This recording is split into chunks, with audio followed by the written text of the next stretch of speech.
हमारा बाबा यागा John Wick chapter 4 में रिटर्न आ रहा है। इस धड़ाकेदार एंट्री से पहले इस वीडियो में जॉन विक के जर्नी की टाइमलाइन को समझेंगे, तो बिना किसी देरी के और स्पॉइलर का ध्यान रखते हुए चलिए जॉन विक की असैसिन जर्नी को डिसाइफर करते हैं।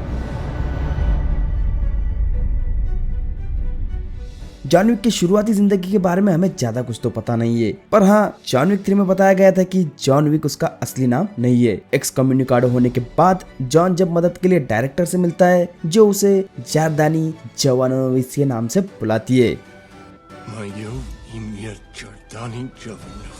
और यही हमें पता चलता है कि वो एक बेलारूसियन है। उसके इसी हेरिटेज ने उसे न्यूयॉर्क सिटी से कैसाब्लैंका पहुंचाया। चलो डायरेक्टर और वंश कुछ तो काम आया। अब जॉन विक अपने जिंदगी में कब कितना फाड़ू असैसिन बना ये तो हम नहीं जानते, पर एक बात पक्की है कि मार्कस ने शुरुआती दिनों में विक की बहुत मदद की होगी, क्योंकि फर्स्ट फिल्म में उसे जॉन की सुपारी दी गई थी। अपने दोस्त के जान के बदले मार्कस ने अपनी जान गंवाई। जॉन विक को देखकर कोई भी एक बात पक्का कह सकता है कि ये बंदा पैदाइशी हिटमैन होगा, और आगे उसे बाबा यागा बुलाया गया। विक दुनिया के खतरनाक लोगों का बुगीमैन था, जो उनके लिए इम्पॉसिबल काम बहुत आसानी से और एफिशिएंसी से करता। अपने शुरुआती दिनों में जॉन ने सोफिया के लिए कोई बहुत ही इम्पोर्टेंट काम किया होगा, जिसके बदले उसे ब्लड ओथ मार्कर मिला। इस मार्कर के बदौलत ही सोफिया ने चैप्टर 3 में जॉन की मदद की थी। अपने लंबे असैसिन करियर में जॉन विक ने एक वक्त पर माफिया बॉस विगो टारासो के फैमिली के लिए भी काम किया। इसी वक्त जॉन विक के बारे में एक पेंसिल से 3 गुंडों को मारने की घटना घड़ी।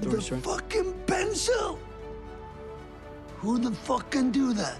और यहीं से विक की दहशत अंडरवर्ल्ड में फैली। इसी बीच विक को प्यार हुआ। इस लड़की ने उसकी पूरी दुनिया ही बदल दी। जॉन अपने प्यार के लिए अंडरवर्ल्ड छोड़ना चाहता था। उसने विगो से भी अंडरवर्ल्ड छोड़ने की बात क्लियर कर ली, पर विगो ऐसे ही अपने सोने की चिड़िया को जाने थोड़ी ना देता। उसने विक को ऐसा काम दिया जिसे करना इम्पॉसिबल टास्क था, पर अपने प्यार के खातिर विक ने इस काम के वक्त लाशों के ढेर बिछा दिए, और इसी लाशों के ढेर के बदौलत विगो टारासो और फैमिली का एम्पायर खड़ा हुआ। इस इम्पॉसिबल टास्क को कर विक रिटायर हो पाया। इस टास्क के लिए विक ने अपने दोस्त सेंटिनो डी एंटोनियो की भी मदद ली थी, जिसके बदौलत उसे विक की ओर से एक ब्लड ओथ मिली। क्राइम की दुनिया को छोड़ विक और हेलन ने शादी कर ली और दोनों खुशी से रहने लगे। पर जॉन के किस्मत में कुछ और ही लिखा था। हेलन को एक भयंकर बीमारी की बदौलत मौत को गले लगाना पड़ा। हेलन जानती थी कि जॉन उसके बिना जिंदा नहीं रह पाएगा, इसलिए उसने जॉन को एक पपी गिफ्ट किया। हेलन के मौत के बाद पहली मूवी के इवेंट हुए थे। जॉन को अंडरवर्ल्ड की दुनिया छोड़ कुछ साल गुजर चुके थे। इसी बीच विगो टारासो के बेटे लोसिप की नजर जॉन की फोर्ड मस्टैंग पर गिरती है। जॉन के मना करने पर भी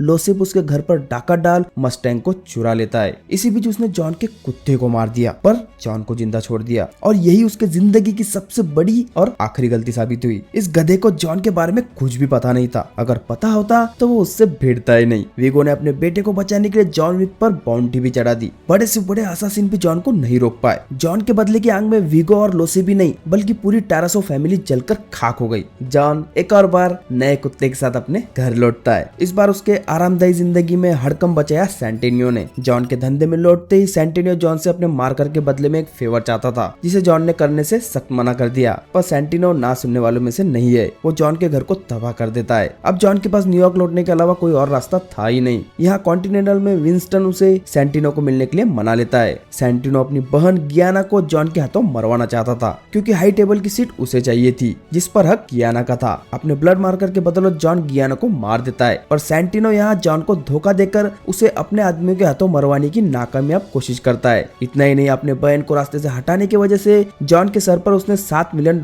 का ओपन कॉन्ट्रैक्ट रख दिया। और अपने जॉन विक भैया भी थोड़े कम थोड़ी ना है, उन्होंने भी जो भी उनके रास्ते में आया उनकी हवा टाइट कर दी। और आखिर में जॉन से बचने के लिए सेंटिनो सीधे न्यूयॉर्क कॉन्टिनेंटल पहुंचता है, जहां रूल्स को तोड़ते हुए जॉन सीधे सेंटिनो के सर में गोली घुसेड़ देता है। सेंटिनो को कॉन्टिनेंटल में मार जॉन ने अंडरवर्ल्ड का वो रूल तोड़ा जिसकी सजा मौत से भी बदतर थी। तुरंत बाद ही जॉन को एक्स कम्युनिकाडो घोषित कर दिया गया। अपने दोस्ती के खातिर विंस्टन जॉन को भागने के लिए 1 घंटा देता है। एक्स कम्युनिकाडो होने की वजह से न जॉन को अंडरवर्ल्ड में कोई मदद करेगा, ना वो किसी भी अंडरवर्ल्ड के फैसिलिटी को अब इस्तेमाल कर पाएगा। एक्स कम्युनिकाडो होना मतलब अब तुम्हारी मौत पक्की है। इससे अपने आप को बचाने के लिए जॉन के पास अब एक ही रास्ता बचा था, हाई टेबल से भी ऊपर सीधा एल्डर से बात करना। तुरंत ही जॉन एल्डर को मिलने की अपनी जर्नी शुरू कर देता है। 1 घंटा खत्म होने के पहले ही अब सभी असैसिन जॉन के पीछे लग गए थे। जल्द जल्द में जॉन ने क्रूसीफिक्स और एक मार्कर साथ में ले लिया, जिसके बाद वो डायरेक्टर से मिला। यहीं पर जॉन का असली नाम हमें पता चलता है। डायरेक्टर जॉन का टिकट फाड़ उसे क्रूसीफाई करती है। अब जॉन अपने सभी फेवर्स का इस्तेमाल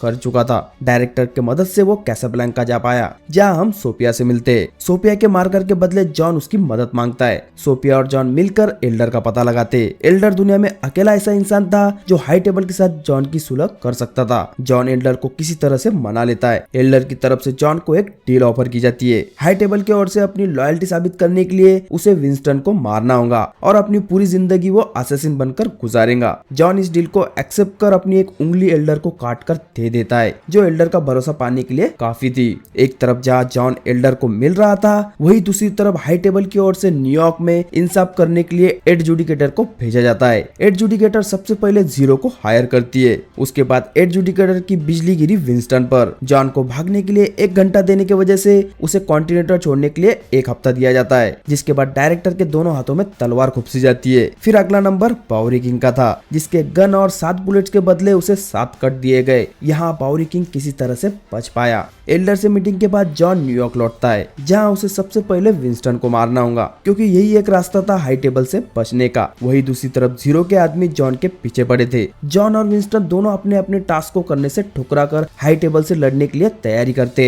इस बगावत को देख एडजुडिकेटर न्यूयॉर्क कॉन्टिनेंटल को तबाह करने का आदेश देती है, जिसके साथ विंस्टन, जॉर और उनके सभी वफादारों को मारने का फरमान जारी किया जाता है। हाई टेबल की ओर से कॉन्टिनेंटल पर आर्मी भेजी गई। हमारा बाबा यागा किसी टैंक से कम थोड़ी ना है। किसी तरह से जॉन और चेरन हाई टेबल के सभी आदमियों को मार गिराते। पर इस बीच विंस्टन एडजुडिकेटर के साथ सौदा कर जॉन को गोलियां मार हाई टेबल की ओर अपनी वफादारी प्रूव करता है। इस वफादारी को देख एडजुडिकेटर विंस्टन और न्यूयॉर्क कॉन्टिनेंटल के स्टेटस को बदल देती है। पर जब वो जॉन की बॉडी को ढूंढते तो उन्हें कहीं भी नहीं मिलती। जॉन को बाउरी किंग के आदमी उसके पास ले जाते, जहाँ बाउरी किंग जॉन को बचा लेता है और हाई टेबल के साथ जंग घोषित कर देता है। इसमें वो जॉन की मदद मांगता है और हमारा बाबा यागा पीछे हटने वालों में से थोड़ी ना है। इसके आगे की स्टोरी हमें चैप्टर 4 में दिखेंगी, जहाँ जॉन अब हाई टेबल के छक्के छुड़ाएगा। चैप्टर 4 के लिए आप कितने एक्साइटेड है हमें कमेंट सेक्शन में जरूर बताना। जॉन की अगली जर्नी कहाँ तक जाएंगी ये हम और आप कोई भी नहीं जानता, बस हम इस राइड को अब एंजॉय कर सकते हैं। तो चलिए दोस्तों, इस वीडियो को यहीं पर खत्म करते हैं। मिलते हैं आपसे